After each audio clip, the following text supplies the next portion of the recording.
Want to know how retirement planning is changing in 2021? Go to doretirementright.com to download the new resource I've created. Now, on with the show.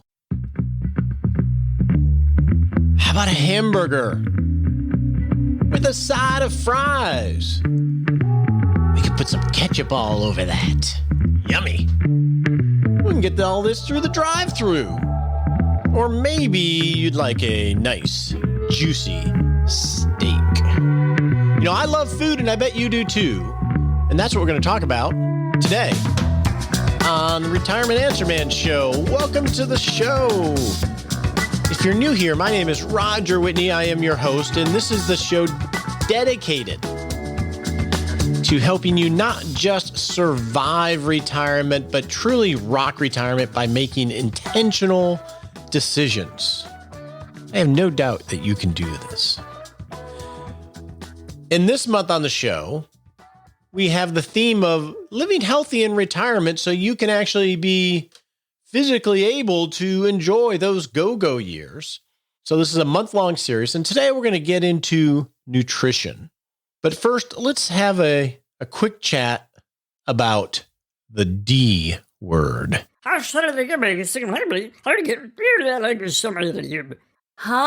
What does that mean?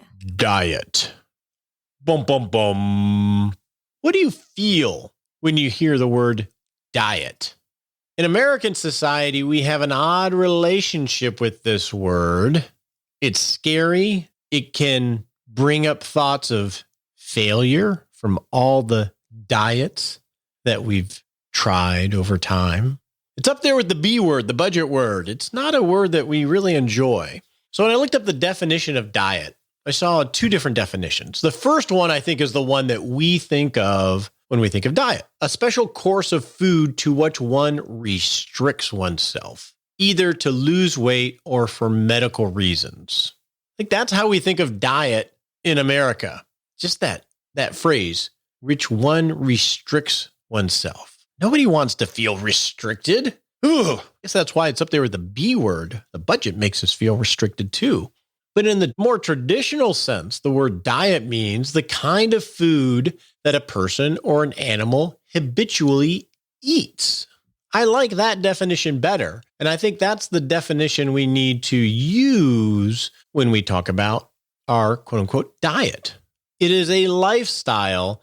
It is not a short-term or medium-term fix to something.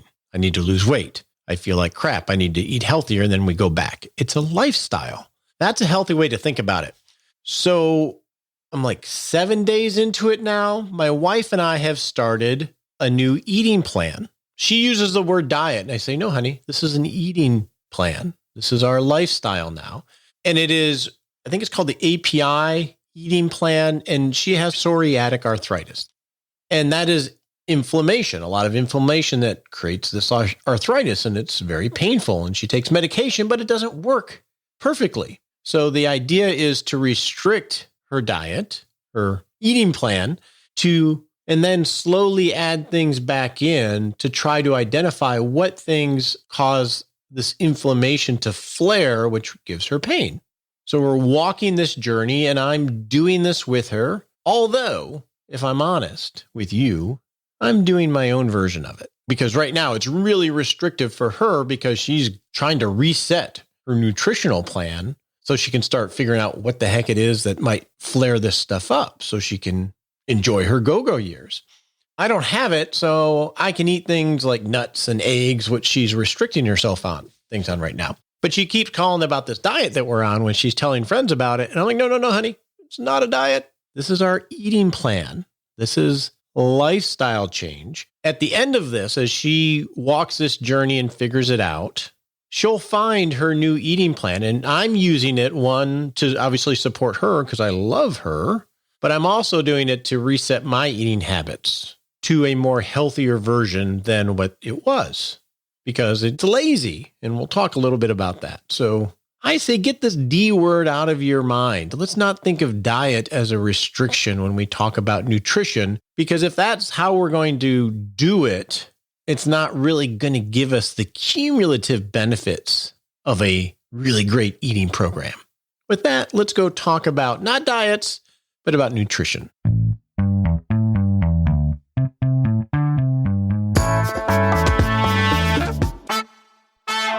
So in the Rock Retirement Club, starting March 16th, so that's about a month away, we're doing something. This is our second version. I just wanted to let you know what it is because this might be of interest to you. In the Rock Retirement Club, sure, we have education in the community and the course, the masterclass, but every quarter we do what's called a sprint. And starting March 16th, we're doing a 3-week sprint where a small group of those in the Rock Retirement Club can raise their hand and work with me and our team so they can take a concrete action step on a particular topic. I think later this year, we're going to do Roth conversions, creating your Roth conversion strategy. But next month, we're doing a sprint where members are going to dial in their needs, wants, and wishes, what they are, but also what they're going to cost, which is an essential element of really rocking retirement. So those are some of the cool things we're doing in the Rock Retirement Club. Now let's go talk about food.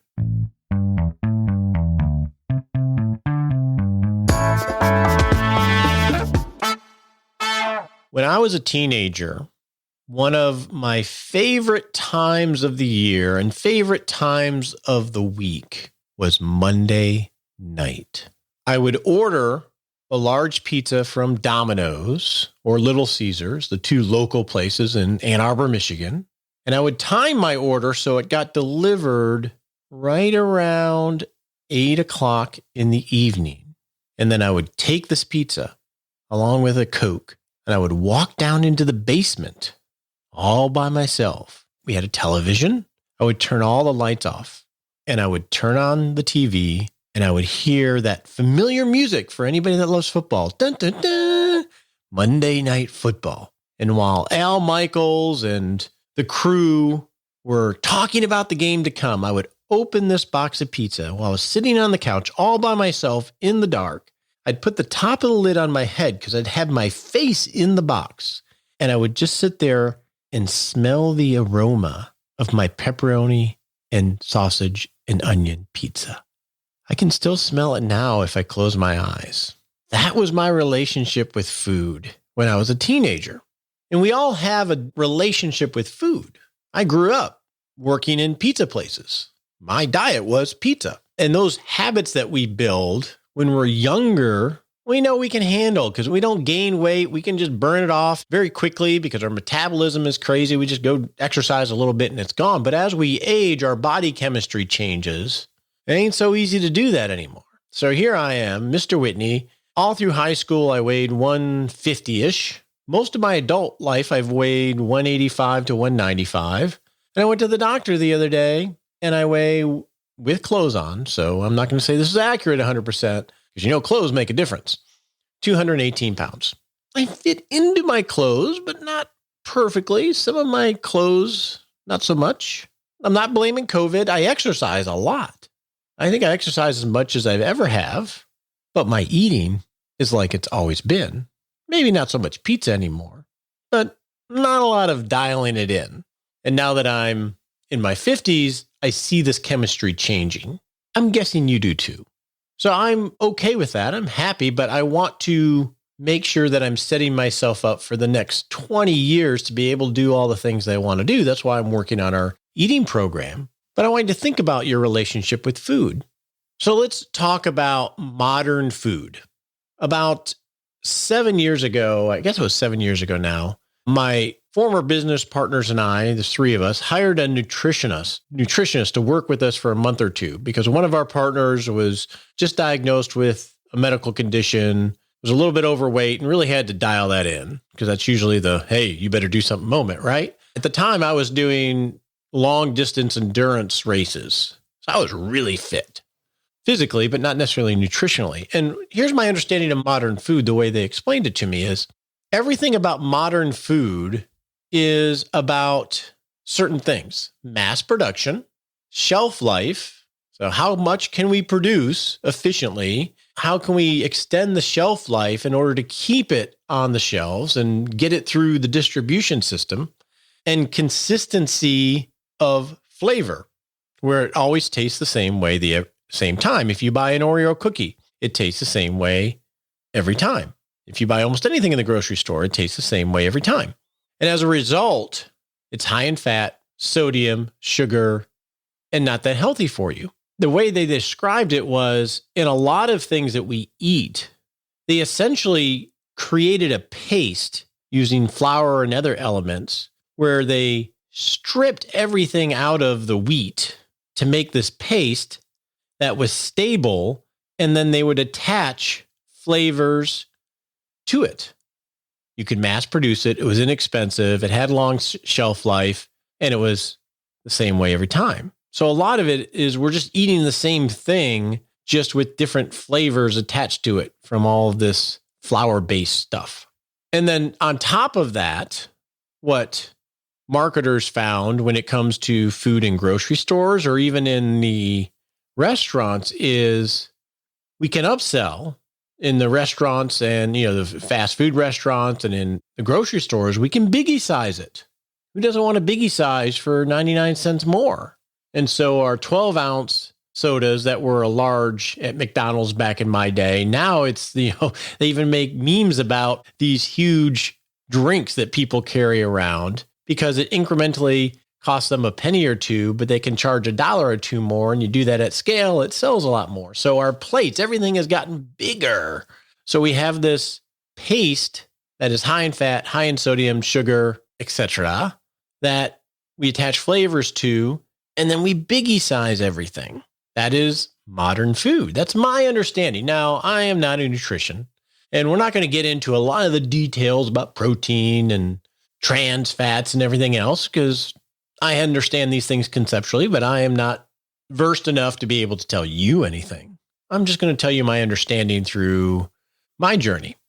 So if that's the modern diet of things that have high fat, high cholesterol, high salt, and all this other stuff, there's been a lot of research on what this stuff can do to the body. It causes us to go to carbohydrates for our energy rather than going to our fat. Our bodies don't understand this modern diet because we evolved as a society that always was looking for food. And now we're abundant in food. Our body chemistry doesn't understand that, so it's always trying to store. So all I'm going to do is tell you my understanding of what a healthy nutritional plan looks like, and then give you some resources so you can start this journey, because I don't want to come off as an expert here. So here's what I'm doing. We're doing basically the colorful plate. And let's think of these as the big rocks, okay? Have a very colorful plate, and at its core, eat food, not food product. Food, not food product. Think of a banana. A banana has a similar taste every single time, but they always taste a little bit different. So they're not as consistent as modern food because it's food. Literally came off of a tree. So they're always going to have a slightly different flavor to it, or a melon, right? Let's think of, so they're not going to have that consistency. Let's talk about shelf life. What happens when you buy bananas? My wife hates it when I buy a banana with more than like 4 or 5 of them on there. But what happens when you buy a banana and you take it home? It's like the next day, fruit flies are flying around and it all looks brown. It doesn't have any shelf life. The more organic food is, organic is sort of a charged word now. The more real food is, the less its shelf life is going to be. And the more it's going to have a variety of taste, because one head of lettuce or spinach doesn't taste like the other one all the time, because nature is just that way. And that's okay. And I think that there's a lot of great parallels to this, by the way. And I've said it before, of buy investments, not investment products. Investment products are attempting to be something enhanced. Now, do you buy organic? Let's go to the organic. Do you buy organic or grain-fed, or I don't know, cage-free chickens with chicken eggs? There's less stress in the eggs, I guess. I don't know. I'm not going to go down that. But I think if we can at least get to buying food and eating food rather than food product and making it a colorful plate, we're probably 80% of the way there. And that means emphasizing fruits, leafy greens, nuts, whole grains, fish, limiting meat, and creating smaller portions. are all part of creating a healthy long-term eating habit. And doesn't mean you can't have the crap, but you got to limit the crap depending on your particular situation. One thing I learned also from this nutritionist is that, you know how you crash during the day? Either you eat too much and you crash, or you don't eat for a while and all of a sudden you're hangry. Well, that has to do, I believe it's the insulin levels in your bloodstream is what happens when you eat. A lot of this stuff gets elevated, and then you slowly work through it. And if you don't eat for a long period of time, you can crash, you get super hungry, and you just grab anything. And so during that program, her suggestion was you want to think of it sort of, you want to keep as much of an even keel as you can, so you don't have way too high of insulin, say in the blood, because you just gorged yourself, and you don't want to have way too low and crash because you've not eaten. So it's a matter of I graze every day. I eat meals, but I graze more than I just eat particular meals. I think if we can get to that, if you can get to your version of that, of just thinking of eating food, not food product, it can be very helpful. The other thing that I think you should do on this nutrition journey is understand how to read food labels. I think they call it the Whole30 now. The one that I did was like 60 or 90 days, where you had all these things that you could have sugar, but it had to be in fruits and you had to limit it. But you couldn't eat a product that had sugar in it, a manufactured product. So it's really hard.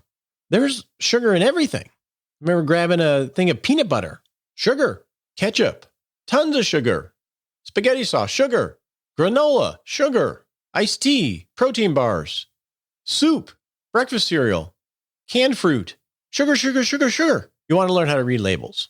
And there's plenty of resources out there to help you do that. And the second thing I think you want to do, and this is what we're trying to do, and this is really hard. We're having to, thank goodness Shauna is focused on this and has the time, is you got to come up with recipes, because we're not used to cooking with real food. We're used to cooking out of a box.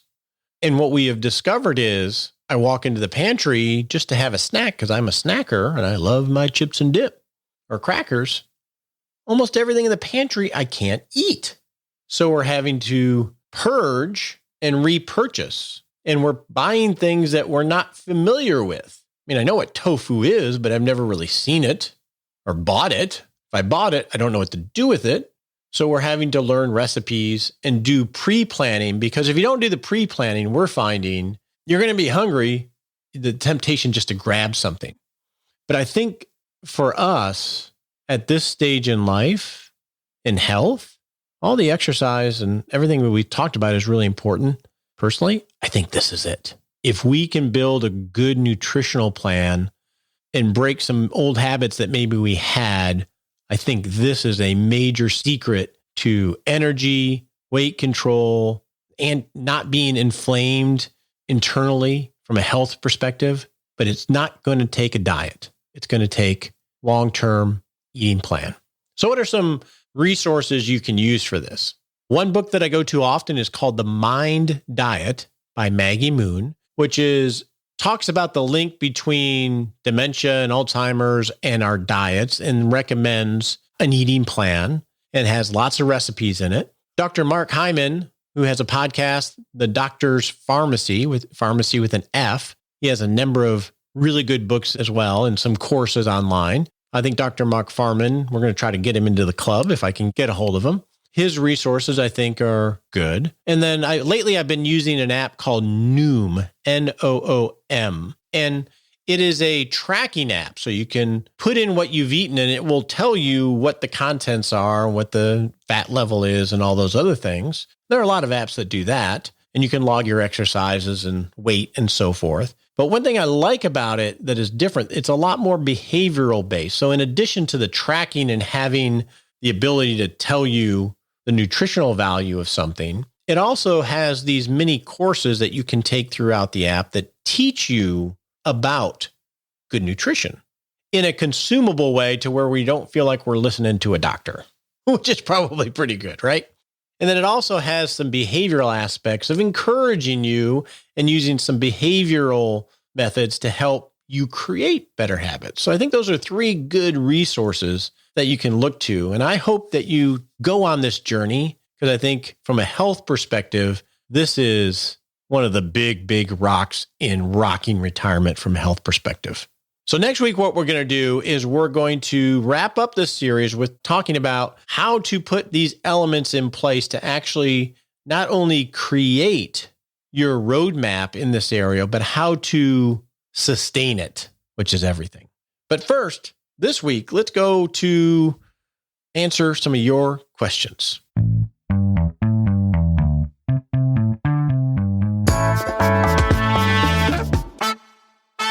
We have Tanya Nichols from Align Financial.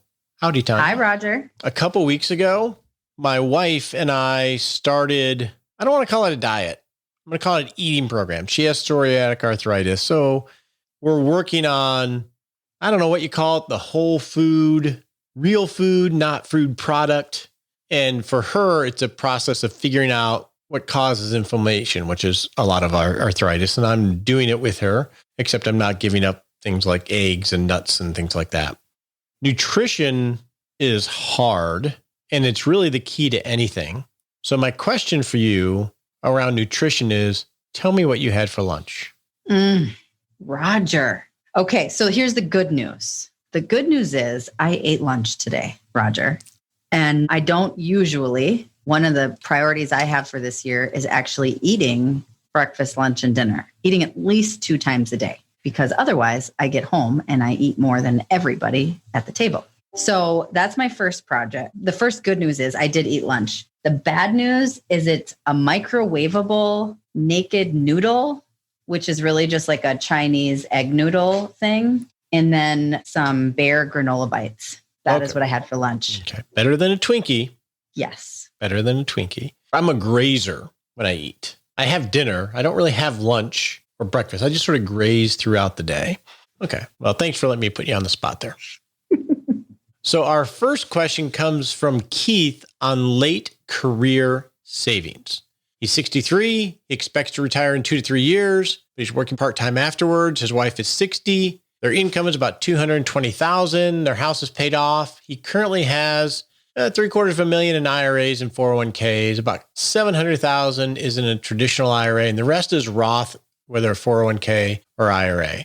His question is, should I be saving in a Roth 401k and a backdoor Roth, or should I save in a traditional IRA and 401k with the idea of doing Roth conversions? Once I quit working full-time and my income drops in a lower tax bracket. So should he be saving pre-tax or post-tax while he still has income? I think is really the question.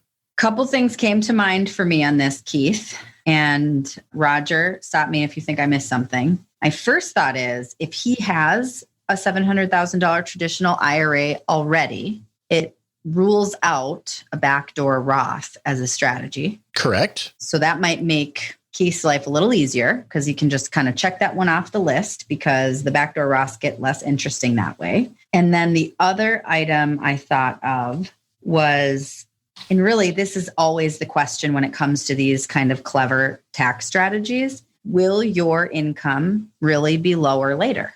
And if he's making $220 now, my thought is based on $750,000 in retirement accounts, even if he was spending some of that each year and you add on, let's say, what would that be in Social Security? Let's say you add on $50,000 to $70,000 in Social Security. I think it's unlikely he would be in a higher tax bracket later. So I kind of think his traditional 401k in these final years of work are probably the easiest and best as far as money in your pocket, right? Current tax savings.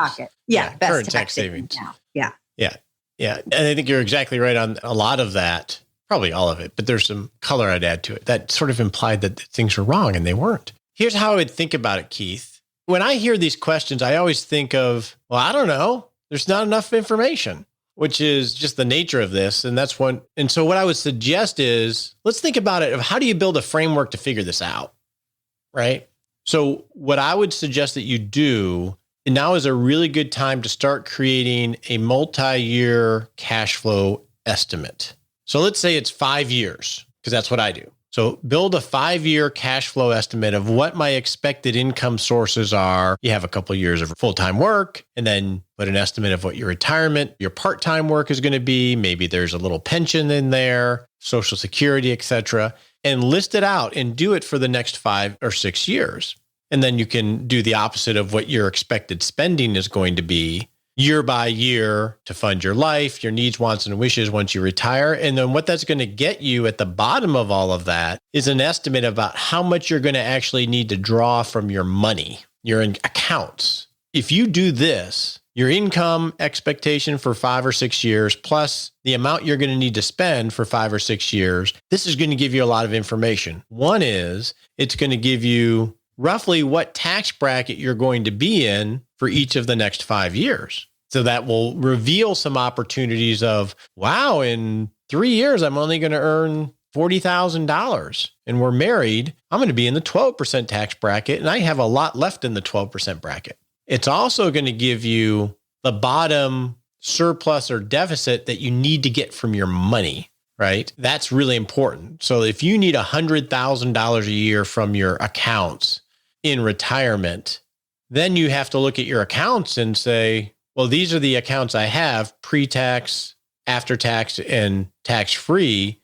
And in your case, you didn't mention having any money after tax. So let's assume, Keith, that you needed $100,000 in 3 years. Your choice is going to be, do I take it from IRAs or Roth? Well, if you take it from IRAs, $100,000 as of today is the top of the 12% tax bracket with a standard deduction. You're stuck. You're going to have to take it from your IRAs unless you want to start draining your Roth. So I wonder, well, I think that's the framework you want to build, because then you can start playing with it, because it may make sense to save after tax now. Stop saving in 401k or Roth and start saving in after tax money, because that's usually where we're the lightest. Absolutely. And I don't know what the number is, but if you create this framework, you're going to be able to identify and figure this out. And that's the key. I think a lot of the questions that we try to examine, whether it's pension or no pension, et cetera, it's first you have to build the framework so you can look at it and see where the options are.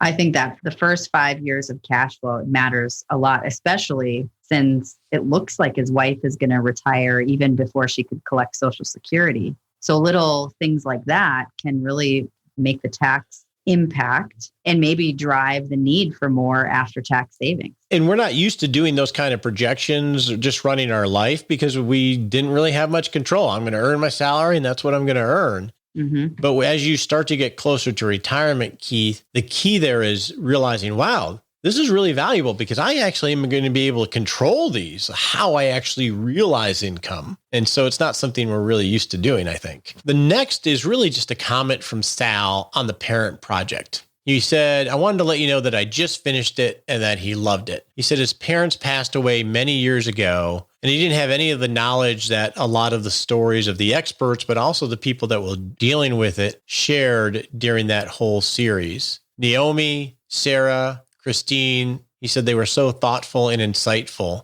And I just wanted to thank you, Sal, for that. And I think that's one, I wanted to thank you for your kind words, because that definitely fuels us. But also, I think what's important is Sal went through this experience, it sounded like, with his parents. And he didn't get the benefit of hearing other people that had gone through it and learning from them. So hopefully that series will be a little bit of a light for you to be able to navigate this a little bit more wisely if in the event you have to deal with something like this. So thanks for the comment, Sal. It was a very nice compliment. Yeah, we throw those in every now and then.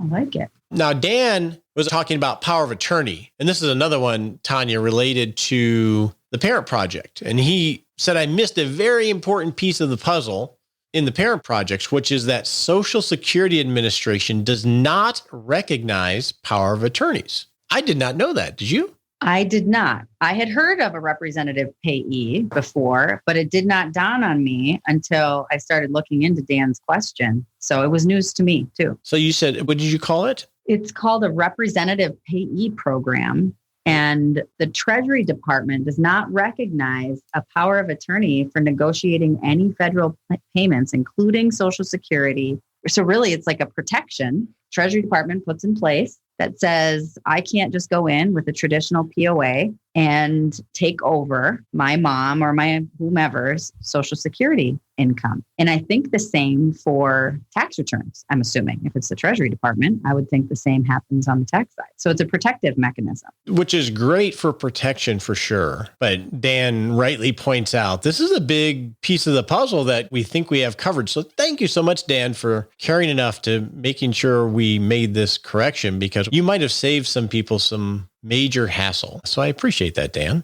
All right, Tanya, that's all we have for questions today. I have a question for you. I actually have two questions to you. In your experience, in your conversations, what is the biggest fear that you hear from them? Oh, I love that I have an answer for this. They're really worried they're going to screw it up. They want to make the best decisions they can with the success that they've created. And I think they're really worried that they might not do it right or they'll miss something big. What is your understanding of what screwing it up means? Is it missing life, losing money? I just like their financial lives and these big decisions about turning their earned income and their ability to earn income, about kind of turning it off, so to speak. I think for a lot of them, they don't feel like there's a handbook. So I think for them, they're worried they're going to make the wrong decision. So they end up, the standard bag lady and losing agency and choice. Agency is a big one. Yeah, for sure. So let's flip it around so we don't end on a sad note. What, in your experience, do you hear that they're the most excited about? I think what I just said, agency.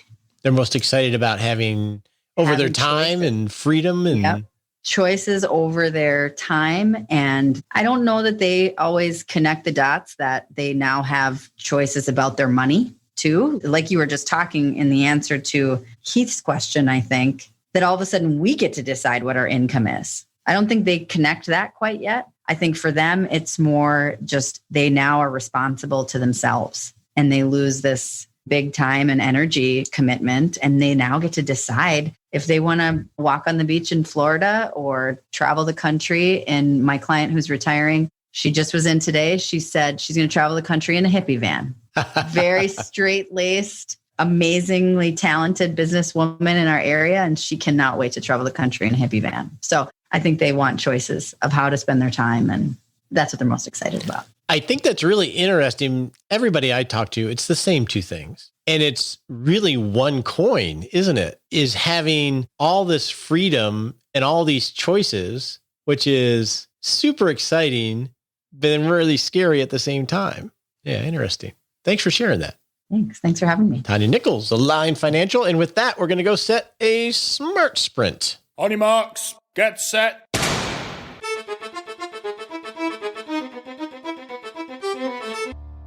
And we're off to set a little baby step we can take in the next 7 days to not just rock life, but rock retirement. All right. In the next 7 days, I want you to go into your pantry and start reading some of the labels. Just grab one. Grab your Ritz crackers, pull the label out, get a computer in front of you, and just ask, what is trans fat?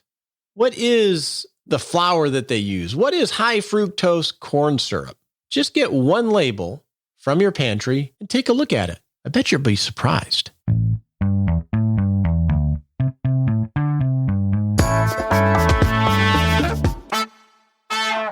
I want to tell you a secret though.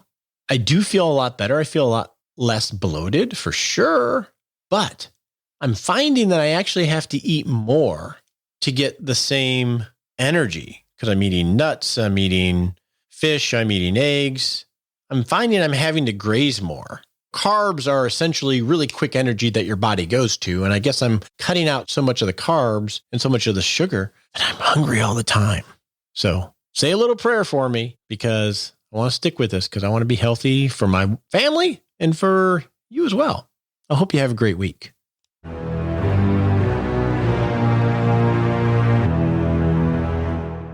Hey, it's time for that all-important disclaimer. We so appreciate you listening to the show and love your questions and love the teaching that we're able to provide here. And actually, it helps us too. But remember, you're not our clients. Not love it if you took advice from us on the show. We would not love it if you took advice from us on the show. Realize this is helpful in education. Talk to your legal advisor, your tax advisor, or your financial advisor before you make any decisions. We appreciate you joining us today for this episode of Retirement Answer Man. Be sure to visit rogerwhitney.com/answers to access the Retirement Answer Library with over 30 checklists to help you make the most of the only life you have. Remember, you have more power than you realize to create an amazing life starting today with Retirement Answer Man. The opinions voiced in this material are for general information only and are not intended to provide specific advice or recommendations for any individual. All performance referenced is historical and no guarantee of future results. All indices are unmanaged and may not be invested into directly. Have a wonderful day.